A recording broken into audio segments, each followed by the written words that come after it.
pemerintahan ini akan gagal kalau transaksi antar kelasnya tidak berjalan.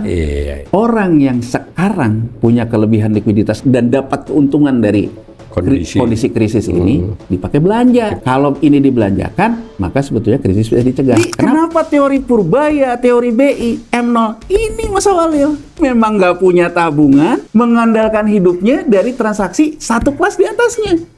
Transaksi satu kelas di atasnya mengandalkan belanja satu kelas di atasnya. Ketika dia menyarankan di 2008 dan 2009, ketika dia menyarankan pada COVID, karena pada waktu itu kita masih dapat ekses likuiditas. Situasi hari ini berbeda, Mas Awalil. Situasi hari ini loh, ini yang turun terus. Ini presiden ini kan kalau kita lihat game plan-nya, yang namanya partai politik formal, ormas formal, aparat penegak hukum, semua dapat titik SPPG kan. Artinya MBG itu alat stabilitas politik di level elit. Teori M0 sekarang harus ditahan 10% di atas 10%. Dengan kondisi yang ada sekarang dengan defisit M0 itu akan diinjeksi lewat kebijakan-kebijakan ini.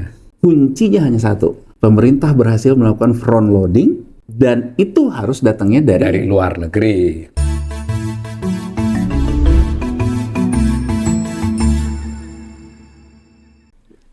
Salam cerdas, Ibu, Bapak, Saudara-saudara yang saya hormati. Berjumpa kembali dengan saya di kanal Awalil Rizky dalam sesi Ngobrol Ekonomi. Kali ini saya ditemani sejawat saya, kawan saya, Mas Yanwar Rizky. Assalamualaikum. Waalaikumsalam warahmatullahi wabarakatuh. Ya. Ini sebetulnya topik yang dulu lama, tapi kelihatannya relevan. Yang kita pernah mendengar ya, Pak Purbaya itu berkali-kali mengatakan bahwa kalau mau pertumbuhan ekonomi cepat, tinggi, lebih cepat dari biasanya M0. Nah, M0 ini kan mungkin waktu itu juga sesuatu yang nggak lazim didengar oleh pemirsa. Harus didorong tinggi. Kemudian itu kira-kira sebulan, 2 bulan yang lalu. Tapi beberapa kali diulangi. Nah, saya dapat hal baru lagi, Mas. Kemarin kan RDG rapat Dewan Gubernur tuh. Ada hasil RDG 22 April itu. Salah satu poinnya, Mas, itu menjaga pertumbuhan M0 di atas 10%. Artinya ini kan sejalan nih dengan Purbaya. Nah, karena kita kanal literasi, kita belum mengomentari soal itunya. Mungkin Mas Yanwar perlu menjelaskan perlahan-lahan apa sih M0. Nah, karena saya pikir sebelumnya masyarakat nih, netizen yang terdidik ya, itu umumnya kenalnya kan M1, M2. M0 ini kan agak belakangan ngetopnya. Mungkin kita perlu lihat-lihat dulu nanti kalau mau dipakai oleh Mas Yanwar. Ini ada informasi dari BI posisi akhir Februari ya, yang terkini. Uang primer tuh 1.800 triliun, Mas. Terutama sekali terdiri dari uang kertas dan uang logam ya, 1.287. Yang lainnya saldo giro ya tuh. Nah, ada surat berharga sedikit. Nah, ini juga jadi satu datanya 1.800. Nah, yang menarik di tabel itu ada informasi faktor yang mempengaruhi uang primer. Itu ada aktiva luar negeri bersih dengan aktiva domestik bersih dengan rincian masing-masing. Ini saya sudah cek, ini aktiva luar negeri bersih kan jadi lebih besar tuh daripada domestik bersih. Nah, yang kedua next. Ini saya gambar, Mas. Ini saya olah memang. Itu tadi kan yang Februari, Mas ya. Nah, ini kalau digambar begini nih, M0 dari 2007 datanya. Nah, tingkat pertumbuhannya memang benar juga sih. 2025 lebih tinggi dari 2024, 2023 dan year on year di Februari ini 14,17. Tapi saya juga berpikir-pikir dulu pernah tinggi banget gitu. Nah, tapi nanti silakan Mas Yanwar lihat. Terus yang kedua, next. Nah, lalu kan tentang uang M1 dan M2 itu publikasi terpisah. Bank Indonesia itu selalu mengumumkan tiap bulan. Nah, terakhir sudah sampai bulan Maret beberapa hari yang lalu. M2 berarti 10.355 triliun ya. Terdiri dari uang sempit M1 6.033, uang koasi 4.267, ada sedikit ini surat berharga selain saham 53,6. Tapi saya sudah cek, sebetulnya M1 ini mengalami perubahan definisi, Mas, sejak 2021. Ini disebutnya M1 reklasifikasi. Dulu nggak termasuk ini, Mas. Tabungan rupiah di sewaktu-waktu 2.600 ini, bagian dari 6.033, dulu nggak masuk sebelum 2021. Sekarang yang dipakai adalah ini. Mungkin karena dianggap tabungan rupiah ditarik sewaktu-waktu ini jadi lebih gampang ya, keluar masuknya. Next. Ini kalau digambar begini, ini yang sudah reklasifikasi ya. Nah, 14 ini pertumbuhannya, Mas. Next. Kalau saya pakai yang pakai arti lama kan 3.340. Nah, next. Nah, lalu yang M2 tadi, Mas. M2 tadi ya seperti ini gambarnya. Nah, next. Ini saya ingat di teori-teori kan yang banyak dibahas itu M2 rasionya terhadap PDB kan. Kita memang di 42-an. Termasuk rendah sih sebenarnya dibandingkan banyak negara ya. Cina itu saya lihat sampai 100 itu. Next. Nah, ini yang mungkin juga nanti kita perlu diberi penjelasan. Tadi M0 begitu, M1 begitu, tapi yang saya kasih gambarnya ini yang M2. Ada aktiva luar negeri bersih yang orange, aktiva dalam negeri bersih yang abu-abu. Nah, saya sih asal-asal aja nih, saya tertarik kalau dipresentasikan aktiva luar negeri bersih terhadap total. Nah ini, sekarang 20 dulu. Karena saya ingat dulu Mas Yanor pernah bilang ke saya M2 itu gede di 2012 karena ternyata data ini menunjukkan ini kan tahun itu 35. Next. Nah, ini M0 biru, M1 reklasifikasi orange, M2 abu-abu. Nah, ya polanya sih kayaknya sama sepola tapi tingkat intensitas naik turunnya beda kan. Next. Nah, ini yang paling kunci nih. Nah, yang dibilang pertumbuhan M0 mempengaruhi pertumbuhan ekonomi. Kalau dilihat gambar sepintas sih kayaknya enggak juga Mas, biasa ya. Enggak, hubungannya itu enggak linear gitu loh kan. Tapi terserah lah Mas Yanor, kira-kira begitu. Nah, mungkin kita dibantu dulu menjelaskan M0 itu apa, M1 apa, M2 itu apa Mas. Baik, Mas Awalil. Gini, kenapa M0 itu harus dipicu? Ya, uang primer ya. Kita coba lihat ke grafik M0. M0. Ya, nih lihat nih. Ketika terjadi krisis 2008, ya, ini ucapan yang selalu dikatakan oleh Menteri Keuangan Purbaya. Purbaya selalu bilang, secara jangka panjang, krisis terjadi kalau pas krisis kita tidak bisa meningkatkan M0. Uang primer ya? Uang primer. Uang primer itu berarti uang kartal salah satunya. Apa artinya sebetulnya? M0 per definisi gampangnya, uang yang ada di saku saya, uang yang ada di saku Mas Awalil, uang yang ada di saku para pemirsa kita, itulah M0. Uang yang bisa dipergunakan langsung. Dipergunakan untuk kebutuhan transaksional. Ya. Kalau secara teori, begitu orang itu punya M0, sebetulnya makanya kenapa tadi Mas Awalil mengatakan sebetulnya M0 kita nggak berdampak sih terhadap pertumbuhan ekonomi. Seolah-olah. Kemudian Mas Awalil juga tadi bilang M2 kayak di negara-negara lain tuh rasio terhadap PDB-nya lebih besar segala macam. Itu sebenarnya menunjukkan bahwa negara kita ini punya saving gap. Oh, saving gap. Jadi artinya gini loh, bahwa kita kembali ke definisi dulu nih. Saya kerja, saya punya gaji. Sesuai dengan persamaan kan, Mas? Gaji itu kan akan saya buat untuk konsumsi. Kalau ternyata gaji saya dikurangi konsumsi saya masih berlebih, maka saya akan saving. Masuklah ke bank. Ini jadi M1. Ketika saya untuk konsumsi itu M0. Jadi artinya gaji lebih saya dari konsumsi M0 saya akan jadi M1. Jadi sebetulnya M1 itu adalah kelebihan dari pendapatan gaji dikurangi konsumsi. Ini yang disebut dengan saving gap, Mas. Jadi sebetulnya kalau Y-nya, setelah PDB yang tadi Mas Awalil katakan bahwa M0 kita tidak terlalu berpengaruh, di negara lain M2-nya bisa sampai ke 140%. Di sisi lain juga faktor-faktor yang mempengaruhinya juga terkait dengan domestik. Makanya saya selalu mengatakan dalam literasi kita, jangan samakan debt to GDP rasionya Amerika Serikat, debt to GDP rasionya Jepang, dan mungkin debt to GDP rasionya Cina. Karena mereka memang bisa mendapatkan saving gap yang besar. Tapi saya ingin memberikan satu klarifikasi. Secara data besarnya sebetulnya kita ini mirip-mirip Amerika. Negara yang memang punya saving gap yang besar. Jadi artinya gini loh, untuk saya membiayai pembangunan, ya itu kan berarti kan savingnya harus tinggi. Nah, saya ingin memberikan gambaran gini. Dulu Mas, ya ketika kebijakan tahun 80 dari Pak Soeharto gitu ya, Dia memanfaatkan surplus di APBN karena bonanza minyak, karena waktu itu minyak kita lagi besar, harganya tinggi. Nah, surplus pemerintah ini, kalau bahasa sekarang kan SAL. Kalau sekarang kita mau membandingkan tahun 80 dengan sekarang, kalau tahun 80 SAL itu bukan dari hutang, bukan dari front loading, tapi dari sisa pendapatan penerimaan negara yang berlebih. Gampangannya gitu loh, Mas. Jadi bener. Gampangannya. Jadi sisa lebih itu bukan sisa lebih pembiayaan, memang benar-benar sisa lebih pendapatan. Surplus.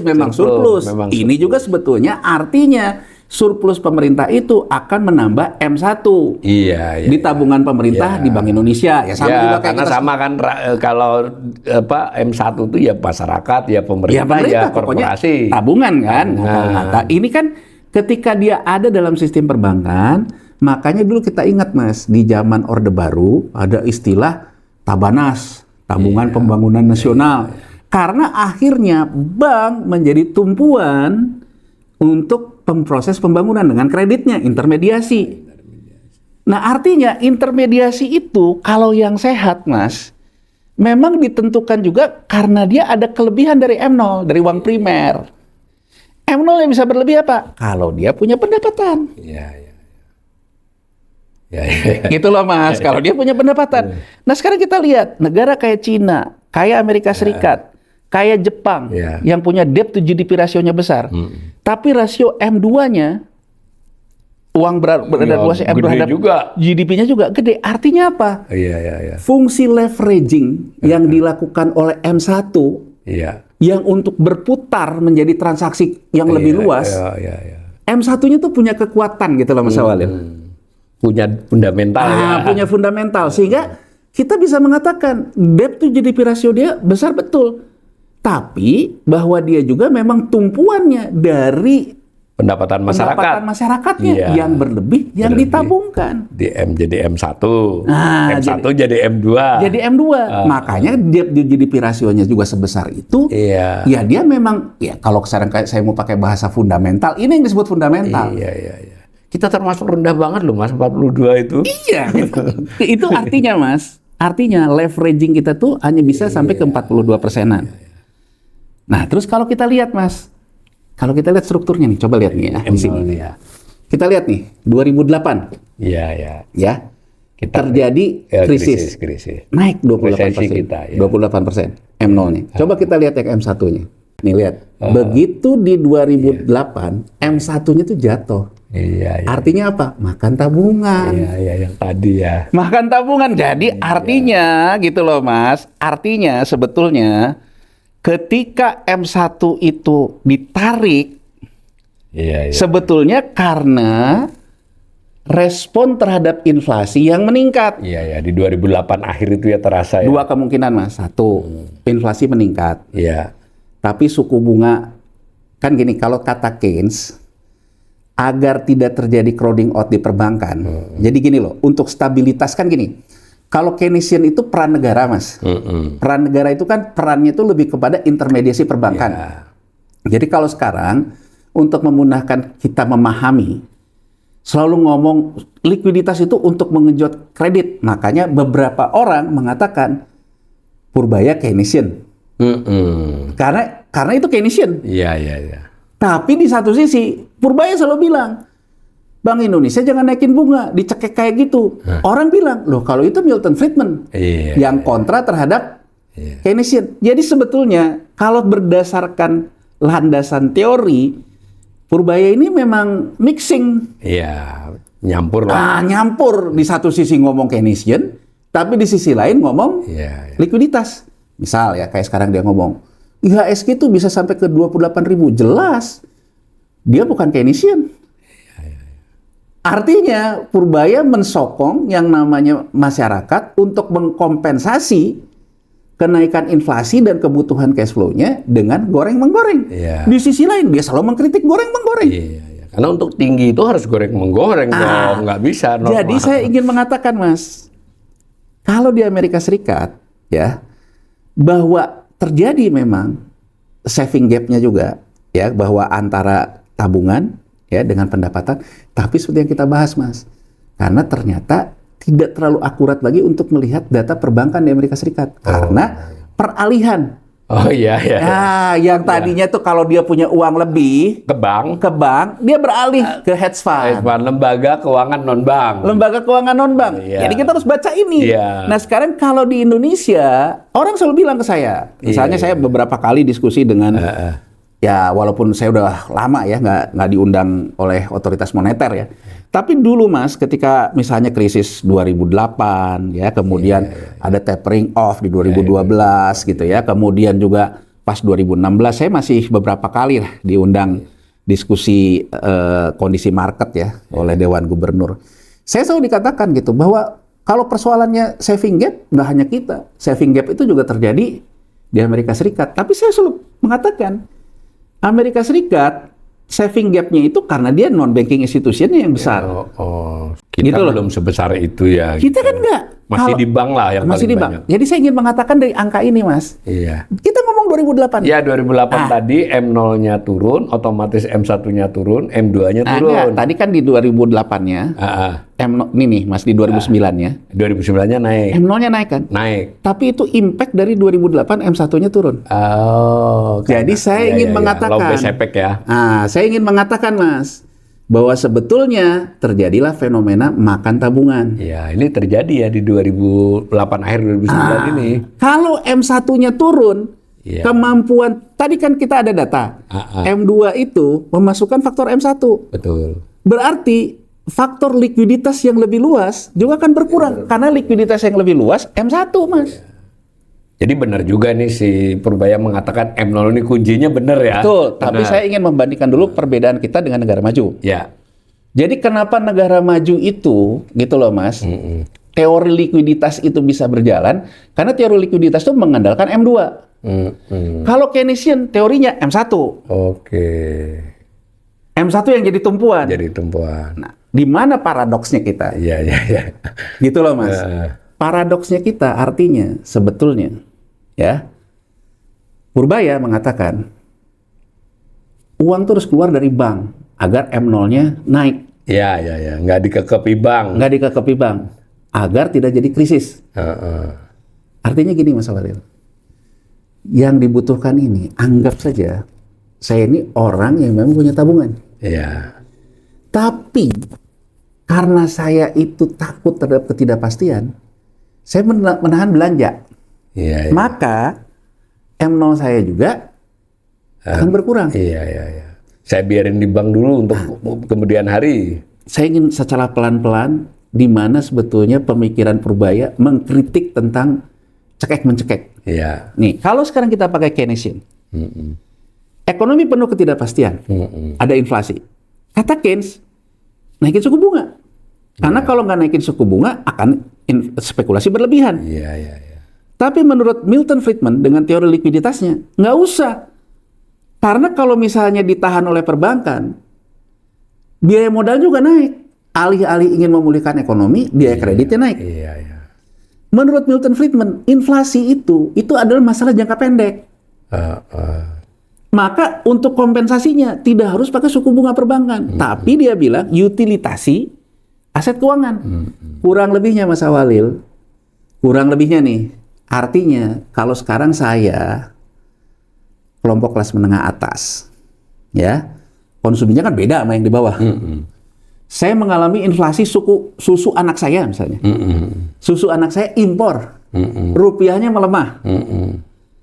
Kalau sekarang suku bunga tabungan saya tidak mengkompensasi inflasinya, maka kecenderungan saya akan tarik. Iya, makan tabungan. Makan tabungan. Kalau memang saya tidak punya uang buat konsumsi. Ya. Tapi bisa terjadi gini loh, bahwa yang saya lakukan itu bukan karena saya juga, jadi gaji saya sebenarnya masih bisa, Mas. Masih bisa nutup. Nah, tapi saya ngerasa, loh, ngapain ya saya taruh di rupiah? Kalau sekarang saya taruh di falas aja, 1 minggu aja, pelemahannya udah 1%. Iya, 1% 1 minggu ya. Nah, saya ingin memberikan kontekstual benar. situasi saat ini. Iya. Situasi saat ini, banyak bank-bank besar menawarkan kepada nasabah-nasabah prioritasnya untuk naro di US dollar bunganya 4,5%. BI rate dengan rupiah aja bunganya ditahan kayak gitu. Artinya sebetulnya terjadi dong. Saya akan pindahin. Karena saya ngerasa bahwa, loh, kok saya nggak dikompensasi? Ini yang dikatakan oleh Keynes. Berarti kan akan spekulasi berlebihan. Nah, problemnya adalah, Mas Awalil, begitu misalnya ini digeser ke utilisasi pasar keuangan, teorinya, begitu saya misalnya dapat keuntungan, entah itu dari reksadana, dari saham, dari SBN, entah itu dari US dollar, teorinya saya akan menjadi lebih sejahtera. Artinya, uang yang saya dapatkan dari utilisasi ini akan saya pakai belanja. Ini artinya apa? Bahwa masyarakat itu tidak akan kekurangan likuiditas di M0. Iya, M0-nya tetap tumbuh. Tetap tumbuh. Jadi sebetulnya kuncinya tuh M0 tuh nggak boleh kering, karena agar ekonomi itu kan bekerjanya di transaksional, Mas Wale, di konsumsi. Nah, orang untuk konsumsi itu dapatnya dari mana? Dari pendapatan gajinya, atau dari pendapatan keuangan. Jadi, kalau kaum monetaris, yang orang bilang di sini neolib itu, ya kan? Dia menganggap bahwa untuk kesejahteraan, wealth, tidak harus bertumpu kepada yang namanya pendapatan struktural, yaitu dalam hal ini gaji, saving di perbankan, kompensasi tenaga kerja lah ya. Kompensasi itu bisa didapatkan dari pendapatan keuangan. Kompensasi kapital. Kapital. Nah, tapi kan yang perlu kita ingat, model kayak gini selalu melahirkan ketimpangan, termasuk di Amerika. Di Amerika Serikat juga melahirkan ketimpangan, apalagi di negara kayak kita. Sudah disebut-sebut oleh Piketty itu. Jadi kalau imbal hasil terhadap modal lebih tinggi dari pertumbuhan ekonomi, ya berarti yang tenaga kerja kan lebih rendah. Akhirnya orang yang punya modal semakin punya disinsentif untuk membangun. Ngapain saya investasi di real atau saya bekerja ya? Nah, jadi saya ingin memberikan pandangan kenapa cara seperti ini selalu kita kritik nih kepada Menteri Keuangan, Purbaya. Karena menurut pemahaman saya, intermediasi itu di kita, bahkan data kita Mas Awal yang berkali-kali, data Bank of International Settlement, kalau di negara berkembang kayak kita, masih mengandalkan perbankan. Uang tuh masih di perbankan. Masih paling banyak di perbankan. Masih mengandalkan M1 gitu loh Mas Awal. M1 Masih mengandalkan M1. Ya kan, kalau di negara maju sejak 2013 memang berubah ke non-banking institution. Jadi saya ingin mengatakan, gimana Pak Purbaya bisa meyakini M1-nya akan membasahi M2, membasahi M0. Kalau kredit kan? Dia maunya kan kredit ini. Nah, sekarang pertanyaannya Mas Awal, apakah orang yang punya uang melihat sekarang US dollar kayak gini akan tetap menahan M1-nya? Ini kita belum bicara orang makan tabungan. Kita baru bicara orang melihat kesempatan dalam kesempitan. Dan itu wajar, namanya orang hidup. Makanya dia juga tidak secara langsung merasa merugikan orang lain. Duit saya sendiri. Makanya Keynesian selalu memberikan kontra-argumen terhadap kaum monetaris. Menurut Keynesian, cara Anda itu akan melahirkan ketimpangan. Karena menurut Keynesian, alih-alih utilisasi pasar keuangan itu untuk mengkompensasi inflasi, menurut para Keynesian, itu akan menimbulkan spekulasi berlebihan yang ada bukan hanya untuk kompensasi inflasi, tapi udah menjadi sumber pendapatan Anda. Anda sudah menjadi wealth management. Bukan sekedar mengkompensasi inflasi, bahwa Anda pun bisa melebihi angka inflasi. Yang itu yang tadi Mas Awal kritik Piketty tadi. Piketty mengkritik gitu. Kalau terus terlalu spekulasi berlebihan, ya orang akan ke sana.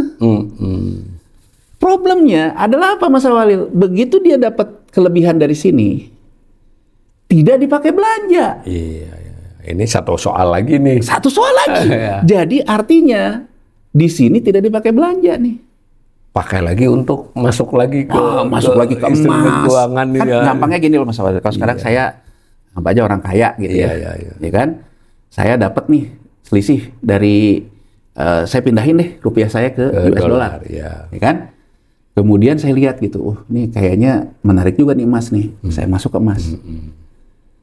DPK ataupun M1 di perbankan berkurang nggak? Berkurang. Kemampuan likuiditas kreditnya berkurang nggak? Berkurang. Karena orang yang punya uang, makanya Mas Awalil bilang tadi, ada reklasifikasi yang dilakukan BI. Yang sewaktu-waktu pun bisa dimasukkan. Karena ada kecenderungan ini Mas Awalil. Ada petik jadi kayak ngakalin statistik juga. Makanya saya pakai dua-duanya. Betul. Karena ada kecenderungan ini. Ada kecenderungan orang yang punya uang berlebih itu sudah melakukan yang namanya bank itu fungsinya bukan lagi untuk penyimpanan saving, tapi hanya sebatas custodian. Parkir aja. Parkir, pindahin ke US dollar, pindahin ke rekening emas. Ya kan? Hanya seperti itu. Makanya ada yang sewaktu-waktu tadi dimasukkan ke dalam reklasifikasi M1. Tapi sekarang kita lihat dari sisi perbankannya. Yang kayak gini Mas, di perbankan. Ambil contoh aja sederhana. Sekarang saya ngomong deh. Orang yang punya uangnya, saya kalau nggak ada tabungan falas, saya mau keluar aja deh. Oh iya Pak, daripada keluar, Bapak di sini aja. Kita buatin rekening falas. Terus saya bilang, saya kalau masuk ke bank asing di luar negeri, US Treasury aja sekarang dalam US dollar 4,2, 4,5. Dari mana munculnya? Kenapa banyak bank besar nawarin 4,5? Karena di US Treasury yieldnya 4,2 sampai 4,5. Betul. Artinya dealing dengan orang kaya kan Mas? Saya akan bilang ke Mas Awalil, udah Pak, daripada Bapak pindahin yang data Mas Awalil, presiden yang keluarin duit, keluarin duit keluar. Nah, bank mencegah kan? Bank mencegahnya itu apa? Udah Pak, tetap aja. Falasnya di kita juga tawarin 4,5. Ketika M1-nya berkurang, ada dua kemungkinan. Crowding out dari perbankan, atau makan tabungan. Dua kemungkinan itu. Kenapa tadi ada yang masukkan reklasifikasi M1 yang untuk transisi waktu-waktu? Ada profil nasabah tertentu yang sudah menjadikan perbankan itu jadi bank custody. Jadi dia sebetulnya ketika sekarang US dollar gini, pindah ke US dollar. Pindah ke rekening emas. Ya kan? Nah, nanti pindah untuk ke saham. Namanya rekening RDI, rekening dana investasi. Jadi Bank Indonesia menganggap perilaku tabungan ini kayak gitu sudah. Jadi akhirnya yang termasuk ke sini dianggap toh ini juga M1 juga. Ya memang M1. Jadi kan gini loh, saya membuka rekening nih. Satu rekening tabungan, tabungan biasa. Saya membuka rekening yang sifatnya custodian yang disebut dengan RDI. Rekening saya untuk investasi, untuk kalau saya dapat keuntungan saham masuk ke sini, untuk kalau saya jual SBN masuk ke sini. Kalau saya dapat keuntungan dari falas masuk ke sini, keuntungan saya dari emas masuk ke sini. Sebaliknya juga kalau untuk beli. Untuk beli. Nah, rekening ini kan sewaktu-waktu bisa keluar, sewaktu-waktu bisa masuk, sewaktu-waktu bisa keluar. Jadi berbeda dengan prinsipnya tabungan ini. Tabungan biasa lah ya. Dulu M1 itu kan ini Mas Awalil. Sekarang yang ini dalam reklasifikasi dianggap M1 juga. Tapi kalau sekarang kita menganggap apakah M1 ini akan menjadi basis kredit, menurut saya tidak. Dari sudut pandang bankirnya loh. Dari sudut pandang bankirnya loh. Karena bankirnya tahu kalau yang di sini tuh bisa sewaktu-waktu diambil oleh nasabah saya. Karena prinsipnya custodian kan. Ini akan menjadi basis kredit nggak? Nggak akan. Yang akan jadi basis kredit tetap yang di sini. Cuman kurang lebih kalau tadi Mas Awalil mengatakan, ya saya juga terpaksa setuju mengakali statistiknya ini loh. Kan kalau kita melaporkan M1-nya itu gini, saya mungkin akan kasih gambaran yang agak presisi ketika kita membicarakan Cina. Orang selalu bilang, Cina itu terus solid. Bahkan pertumbuhan kreditnya setiap tahun dijaga tumbuh 4%. Saya gini loh Mas Awalil, saya terus penasaran gitu. Saya lihat, karena seingat saya, Cina sampai hari ini neraca perdagangannya terus tumbuh surplus. Surplus. Tapi saya pernah ngecek bahwa ekspornya turun, impornya turun, tapi surplusnya memang terus tumbuh. Karena sama-sama turun. Nah, tapi kan turun. Kalau secara nilai turun gitu, walaupun surplusnya tetap turun. Terus saya lihat gitu, kemudian saya cek datanya. Ternyata Mas Awalil, di Cina dari 2021 ekspornya turun, nilai agregatnya, impornya turun, pemberian kreditnya pun turun. Oh, terpengaruh ya. Pengaruh. Ya karena si kredit untuk para eksportir itu. Tapi si kredit ini bisa terus di-maintain 4% sama. Kayak dia bisa memaintain surplus itu terus tumbuh. Iya. Di sini Mas Awalil, sebetulnya yang dilakukan operasi moneter.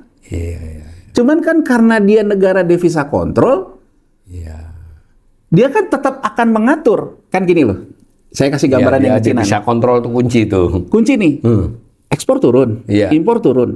Tapi penurunan impor lebih tinggi dari penurunan ekspor. Berarti kan surplusnya kan naik terus. Surplusnya naik. Dampaknya terhadap devisa apa? Surplusnya naik terus, bertambah kan? Bertambah. Makanya kalau dilihat dari sudut pandang M1-nya, dia juga bisa menjaga. Iya. Karena dia bisa kontrol kan? Bisa, duit masuk lah. Duit masuk terus, nggak kayak kita. Aktiva bersih luar negeri masuk. Kita nggak kayak kita, dana hasil ekspornya nggak masuk lah segala macam. Jadi kalau kita lihat Cina itu mengalami penurunan ini. Iya. Tapi nilai impornya turun lebih besar daripada penurunan nilai ekspor. Ini mirip loh dengan kita. Iya. Agak mirip dari sisi itu. Dan memang kita terpengaruh itu. Karena hubungan kita utama dengan Cina. Jadi kalau kita lihat, dia bisa maintain surplusnya tetap ada, tetap tumbuh. Karena dia dana negara devisa kontrol, dia juga bisa memaintain M1-nya tetap tumbuh. Tapi kalau kita lihat data kreditnya turun terus. Nah, artinya saya ingin memberikan gambaran apa Mas Awalil? Bahwa M1 yang sifatnya secara temporer terkena tekanan, meskipun terlihat masih tumbuh terhadap kredit, Cina adalah salah satu contohnya loh. Kreditnya menurun. Artinya apa? Saya ingin mengatakan, ketika sekarang kita memasukkan faktor uang yang bisa ditarik sewaktu-waktu ke dalam M1, apakah bankirnya akan mengucurkan kredit? Tidak, Mas Awalil. Iyalah. Karena kredit itu yang paling singkat itu kredit modal kerja. Iya. Kredit modal kerja itu juga terkait dengan apakah memang dia ada produksi kan? Iya. Itu kenapa saya berbeda pendapat ketika Purbaya ngomong saya masukin terus uangnya, injeksi likuiditas itu. Tapi di satu sisi KMK-nya mengatakan, pemerintah saja mengatakan uangnya sewaktu-waktu bisa diambil. Apa bedanya sal yang dipindahkan oleh Menteri Keuangan dari BI ke bank dengan rekening dana investasi nasabah yang ada di bank? Sama-sama sewaktu-waktu. Apakah ini masuk ke M1? Masuk. Per definisi masuk. Per definisi. Tapi apakah itu akan bisa mendorong kredit? Tidak menurut saya. Berarti tidak mendorong M0 dong. Artinya kita udah sama satu titik nih. Iya. Artinya transmisi untuk mengatakan ketika M1-nya bisa kita jaga, kita maintain, dan yang namanya M0 itu akan tumbuh secara struktural, secara organik karena orang dapat pekerjaan, karena dapat kredit. Menurut saya dalam teori modern tidak semudah itu, apalagi kita bukan devisa kontrol kayak Cina. Mungkin tetap ada dampak positifnya tapi nggak sebesar yang diharapkan. Itu ya mungkin Bank Indonesia kenapa mau menarget harus di atas 10% M0. Iya. Sekarang kita sampai ke situ Mas Walid. Iya. Yang jadi masalah kan gini Mas Walid. Kalau orang yang sekarang punya kelebihan likuiditas, mengerem belanja. Oke, ngerem belanja, ngerem C ya. Ngerem C. Artinya M1 akan makin gede. Ya, M1 tapi M1 yang makan gede pun bukan di M1 yang pengertian dana jangka panjang. Iya. M1 yang masuknya itu di mana? Di dana yang sewaktu-waktu. Tadi tabungan sewaktu-waktu bisa dipindahkan. Kalau ngomong mah gampang Mas Awalil. Kita bisa ngomong. Bankirnya malas, tapi kalau kita dalam posisi bankir. Iya dong. Dia harus berhitung. Dananya sewaktu-waktu. Kalaupun saya menggunakan kredit, yang bisa sewaktu-waktu juga balik. Iya. Karena dana itu kan sewaktu-waktu Mas Walid. Iya. Dia harus berhitung resiko Dia harus berhitung resiko. Resiko cash flow ya. Nah, di samping cash flow kan, kalau dia NPL kan. Oh iya NPL. Akan ke KAR dan sebagainya. Iya. Artinya secara strategi, bankir kan akan berpikir, dana yang saya pegang ini sewaktu-waktu. Kalau saya mengucurkan kredit itu sewaktu-waktu. Iya, harus jenis kredit yang seperti itu. Harus jenis kredit yang seperti itu. Makanya menurut saya, ya kan, nggak akan bisa berdampak. Ini mungkin ada kaitannya juga dengan kredit yang belum dikucurkan, undisbursed itu. Ini juga ya salah satu. Karena sifat orang yang kelebihan likuiditas juga dalam sifat Spekulasi berlebihan kalau kata Keynes. Ya ini teorinya begitu. Teorinya Keynes. Ya. Sama juga misalnya saya melihat misalnya dana pihak ketiga ataupun M1 yang dilaporkan dalam rilis laporan keuangan banyak bank di kuartal 3. Mereka mengatakan dana pihak ketiga kita masih tumbuh solid dan sebagainya. Tumbuh. Sekarang kalau kita lihat gitu, tumbuhnya itu sekarang gampang deh. Saya nih, soalnya deh. Saya di Februari katakan aja punya rupiah 100 juta anggap aja. Ya. Si rupiah terhadap US dollarnya masih 16.600. 100 juta ini saya tukarkanlah dengan 16.600. Dipindahkan di bank yang sama. Di bank yang sama. Cuma denominasinya jadi falas. Jadi falas. Begitu jadi di bulan Maret atau bulan sekarang deh, udah 17.200. Maka ketika melaporkan DPK kan dirupiahkan termasuk oleh BI. Iya betul. Duit saya sebenarnya nggak nambah, tetap 100 juta yang dulu saya harga perolehannya. Menarik. Tapi begitu dirupiahkan karena sekarang itu jadi 17.200. Maka nilai saya kan naik. Maka terlihat M1 tumbuh Mas Walil. Iya.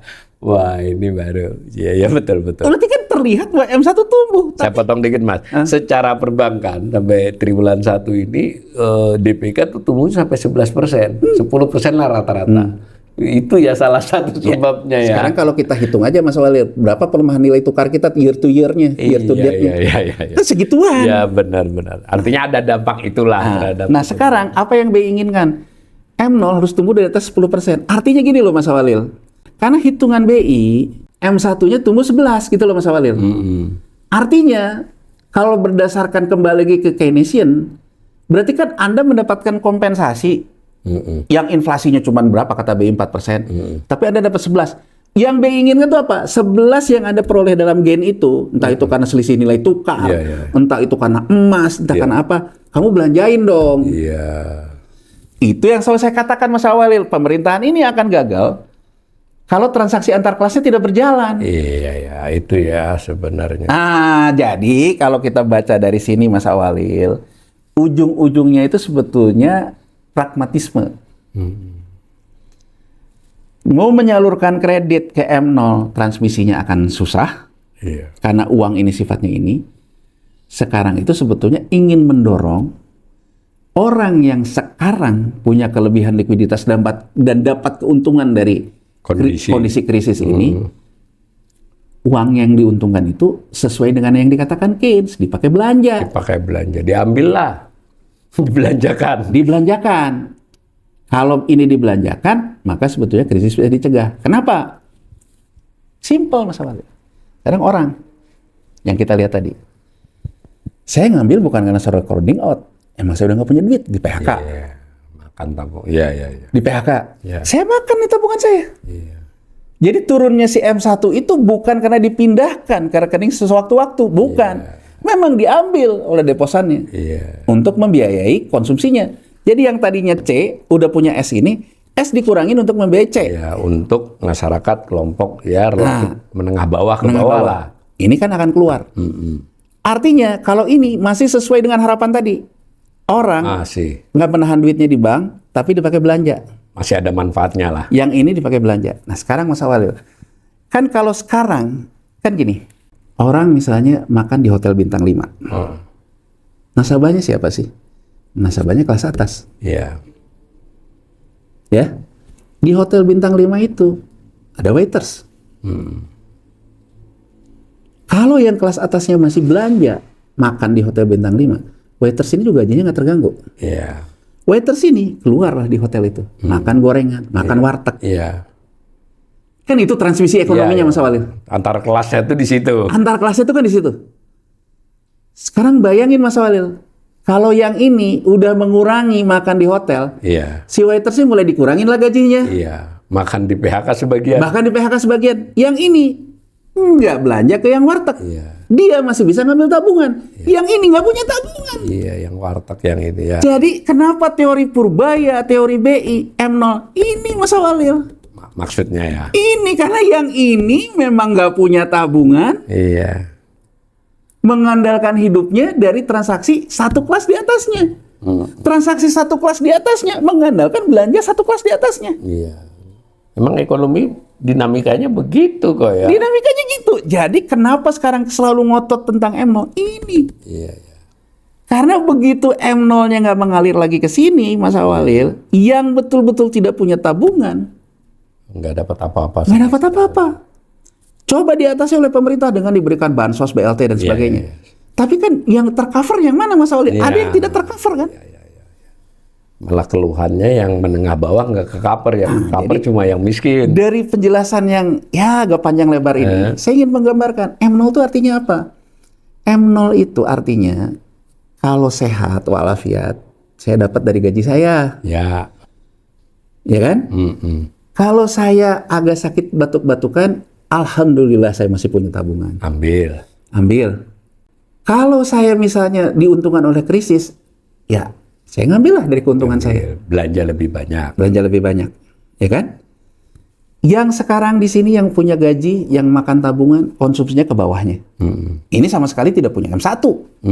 Benar-benar hidupnya udah habis sudah. Harinya ada yang maut malah. Yang maut, makan utang ya kan. Jadi sehari-harinya di sini. Begitu yang di sininya itu struktural problem masalahnya. Iya. Dia tuh nggak bisa belanja karena nggak punya duit. Udah ke PHK, tabungannya udah habis. Iya. Mengandalkan yang ini ngerem belanja juga. Karena berjaga-jaga, khawatir kondisi lebih buruk ke depannya. Jadi saya ingin mengatakan, sebetulnya optimisme yang walaupun lebay gitu ya, yang diutamakan oleh Purbaya, orang kita baik. Sebenarnya Purbaya ini ingin mendorong yang ini tuh untuk optimis. Jangan terlalu nyimpen duit lah gitu loh. Atas ke atas. Ke atas ini. Karena menurut saya sebetulnya di balik segala macam klaim ini, baik BI maupun Menteri Keuangan, sudah meyakini bahwa transmisi kredit nggak bisa jalan. Jadi satu-satunya jalan dorong orang ini belanja. Sekalipun narasinya masih kredit tadi ya. Narasinya kemana-mana dan narasinya kredit. Cenderung juga menekan orang kaya. Iya. Bahkan ada usulan misalnya pajak orang kaya gitu loh, segala macam itu loh. Tapi sebetulnya secara sederhana yang terjadi itu M0 ini berkurang. Iya. Nah, kita lihat nih, Purbaya selalu bilang, saya memberikan nasihat ke SBY, Presiden SBY. Ya. 2008 nggak jadi krisis. Saya memberikan nasihat juga ke Presiden Jokowi, kena COVID nggak krisis. Kalau kita lihat di sini, apa yang terjadi? M0-nya naik. Coba M0-nya. Sebelum ini. Nih, lihat nih, Mas Walil. Iya. Kenapa krisis nggak jadi? Ini benar Purbaya. Di 2009, M0-nya itu berhasil keluar, naik. 10 juga masih berturut-turut. Naik ya, artinya di saat dalam tekanan itu M0-nya basah.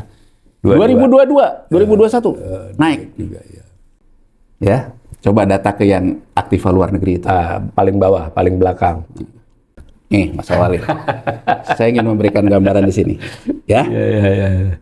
Sebetulnya Mas Awalil, saya selalu memberikan, kan gini, kita berbeda pendapat secara sehat. Iya. Nggak usah personal. Nggak usah ad hominem lah. Nggak usah mengatakan dia apa, saya apa. Nggak usah. Kita by nature aja. Walaupun saya tidak pernah menyaksikan Menteri Keuangan Purbaya maupun Gubernur BI menjelaskan secara utuh. Iya, data. Ya, selalu mengatakan bahwa berhasil mencegah krisis 2008 menjadi krisis lebih panjang, COVID, karena bisa menaikkan M0. Ini kontra argumen saya. Ya. Saya tidak menyanggah.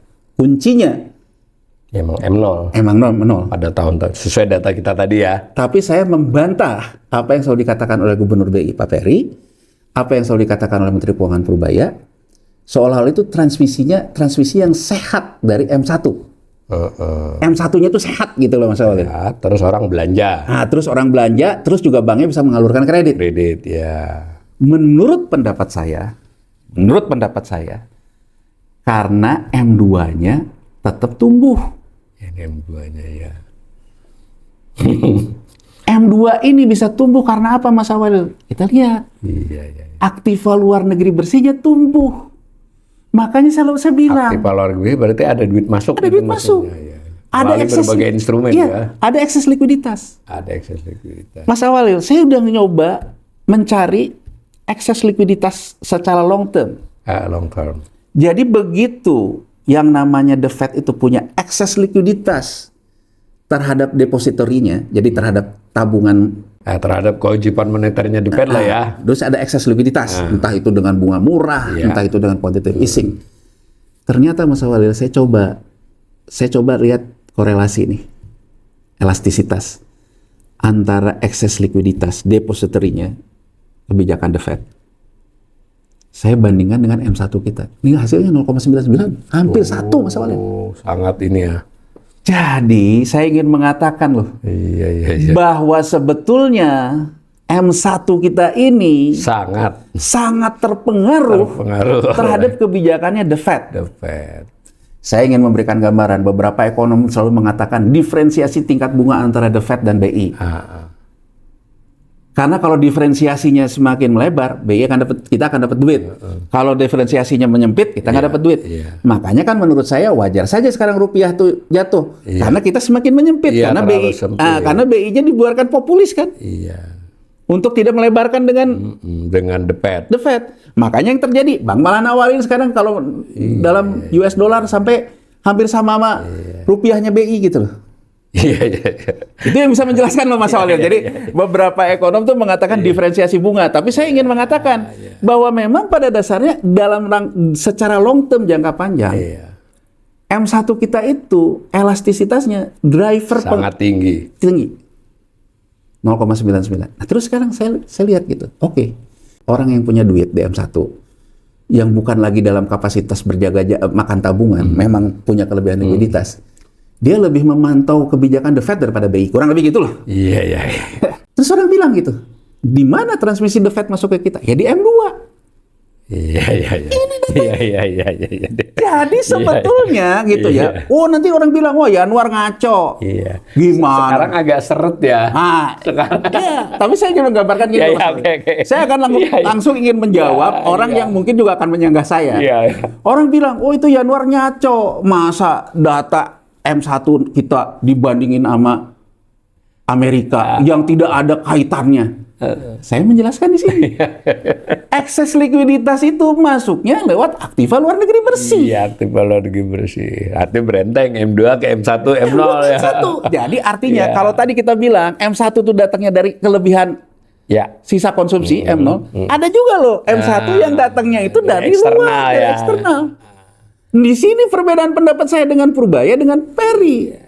Dan dari eksternal ini kalau tahunnya cukup lama bisa di-manage ya. Iya, tapi ingin saya menggambarkan bahwa sebetulnya kita bisa memaintain M0 yang besar pada waktu itu juga karena sebetulnya tidak ada pengeringan likuiditas di M1-nya. Di global bahkan ya, tidak hanya di Amerika. Dari mana sumbernya? Dari aktiva luar negeri bersih. Mas Walil, data ini menarik loh. Di mana kita sebetulnya mulai mengalami pelemahan rupiah? Iya. Pertama kali itu 2011. Iya. Karena tapering off quantitative easing The Fed. Turun kan Mas Walil? Iya. Hah? Iya. 2012. M2 kita porsi aktif luar negeri bersih turun. 2012 The Fed mulai melakukan yang namanya normalisasi. Turun lagi. Nih Mas Walil, 2016 turun paling dalam. Karena terus normalisasi. 2018 sempat naik karena dia sempat yang namanya balik arah kan. Mas Walil, sekarang di 2020 sejak Covid, di 2020 The Fed udah nggak ada ampun. Terus melakukan normalisasi. Turun terus sampai sekarang. Saya hanya ingin mengatakan satu hal di sini. Artinya Mas Walil, situasi kita hari ini ya berbeda dengan situasi 2008, berbeda dengan situasi 2020. Iya. Itu loh perbedaan pendapat saya Mas Walil. Jadi tekanan serius ini. pendapat saya itu di situ. Iya. Jadi seolah-olah selalu mengatakan seolah-olah tuh kita yang bisa berubah ya. Mohon maaf nih ya. Iya. Seolah-olah Pak Purbaya mengatakan dia tuh hebat betul. Bisa mengatakan ke Presiden SBY, Presiden Jokowi, sekarang ke Prabowo, seolah-olah bahwa uang itu memang yang menjadi game changer itu uang domestik. Iya, M0 tadi. Ya kan, game changer M0 itu, game changer ke M1-nya itu dari uang domestik. Saya memberikan kontraargumen. Menurut saya, ketika dia menyarankan di 2008 dan 2009, ketika dia menyarankan pada COVID, karena pada waktu itu kita masih dapat ekses likuiditas. Berbarengan lah. berbarengan. Beruntung lah, beruntung. Beruntung. Situasi hari ini berbeda, Mas Awalil. Situasi hari ini. Iya, ya. Oke. Ini loh, ini yang turun terus. Nah, saya ingin memberikan gambaran. Kenapa dia selalu mengatakan ekonomi cyclical? Iya. Mas Awalil, kalau kita lihat nih, 2004. M2 tuh lagi titik terendahnya, tapi dia mulai naik lagi. Menteri Keuangan Purbaya kemarin di acara di Pasar Modal, saya mungkin dianggap gila, dia bilang. Tapi tahun 2002 itu, indeksnya 200. Iya. Di 2009, dia bilang. Kali lipat 2000. Nah, ya kan? Dia bilang sampai 2009. Dia bilang, jadi artinya, kalau sekarang itu 7.000, 2029, 28.000. Gimana sebenarnya cara berpikir dia? Dia meyakini, Mas Awalil, Ini ya. normalisasi. Iya. Kita pernah bahas di sini. Iya, iya, iya. Ketika The Fed di Desember mengatakan kami sudah selesai melakukan normalisasi, orang juga melihat The Fed mulai menurunkan suku bunga. Artinya, kalau dibaca secara linear, The Fed akan masuk lagi ke era kayak di sini. Iya, iya. Ke era dia akan memberikan lagi ekses likuiditas keluar.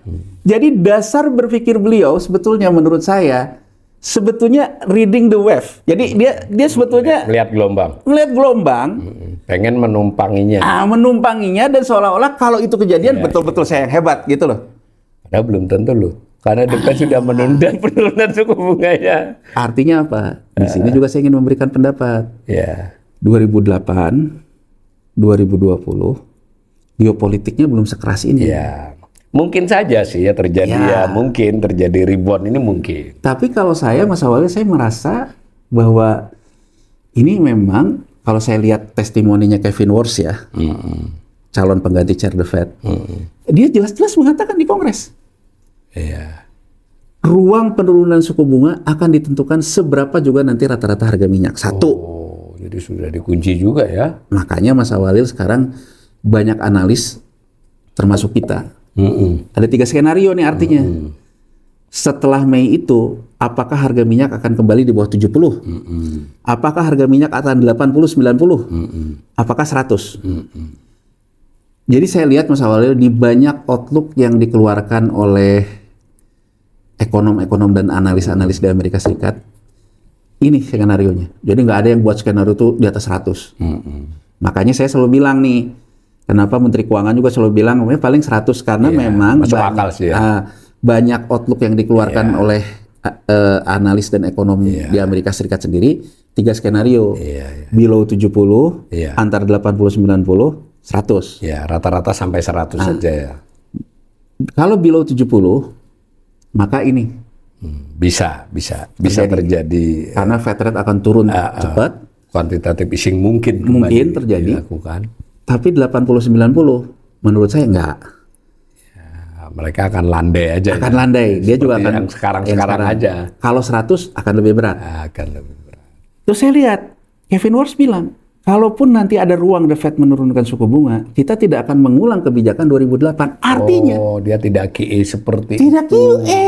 QE-nya untuk domestik. Iya, jadi benar-benar kayak Cina. Iya. Egois. Ya, dia mengucurkan ke dalam aja, nggak mau, ya maunya Trump kan maunya begitu. Iya. Jadi saya ingin mengatakan, waduh, kalau lihat situasi sekarang agak beda, Pak. Karena geopolitiknya juga beda. Mungkin ini menuju end game-nya ya, antara Amerika dengan Cina ya. Kan kita nggak tahu nih. Belum tahu hasilnya. Kita belum tahu hasilnya. End game-nya mungkin di sini, dia mencari titik-titik kunci untuk saling kesepakatan. Jadi menurut pendapat saya, Mas Awalil, kalau sekarang BI mengatakan M0 harus di atas 10, Menteri Keuangan juga harus mencegah M0 itu tidak terjadi. Hanya 2 kemungkinan. 1, belanja fiskal langsung. Yang langsung menjadi M0. Langsung jadi M0, makanya nahan subsidi at all cost. Iya, karena memang itu M0 kan? M0. Menahan juga yang Pertamax, kan itu non subsidi loh, tapi ditahan. Itu juga M0. Iya. Bansos bansos itu untuk M0 nih. Tapi kalau ini terus terjadi Di tengah terjadi penurunan penerimaan dan pengeluaran yang besar, kita sudah bahas sering kan? Defisit melebar. Kalau ininya nggak datang, dari mana pemerintah dapatnya? Utangnya dari mana? Kan aktiva luar negeri bersih ini membeli surat utang, Mas Walil. Surat utang. Ya nggak? Bahkan BI pun dari sumber ini untuk bisa beli surat utang dari SRB. Ini loh, artinya sekarang kita mengutamakan M0 supaya tidak terjadi krisis, berarti fiskal pemerintah ini langsung nih.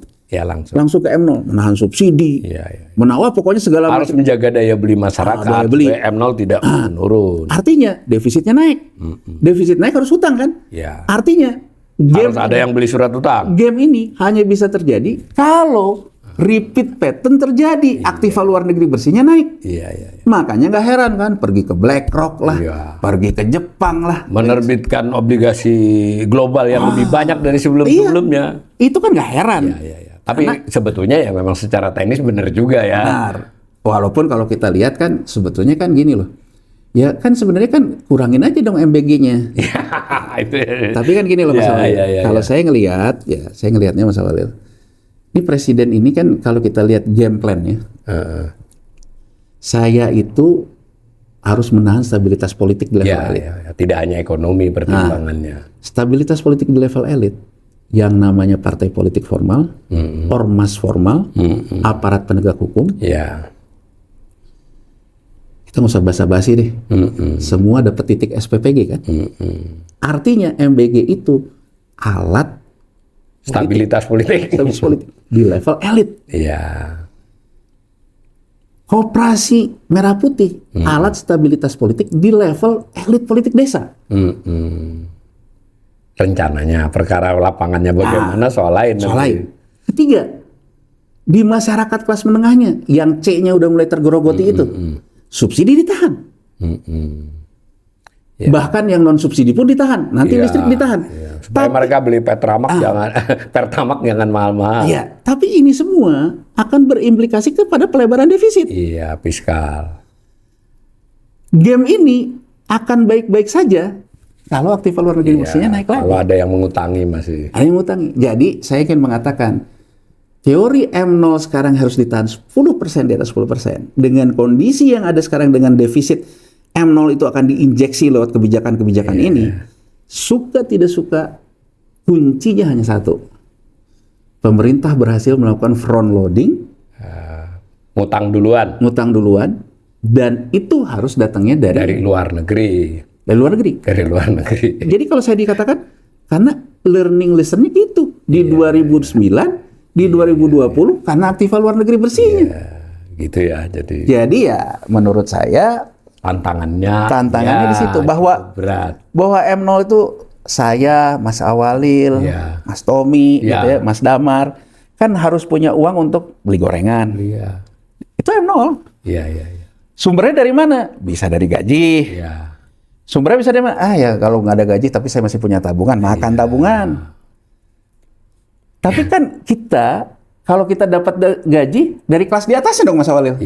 Ada kelas di atas kita yang memang mempekerjakan kita. Dia dapat kredit, usahanya jalan, mempekerjakan kita. Nah jadi maksud saya, melihat M0, M1, M2 ini sesederhana itu.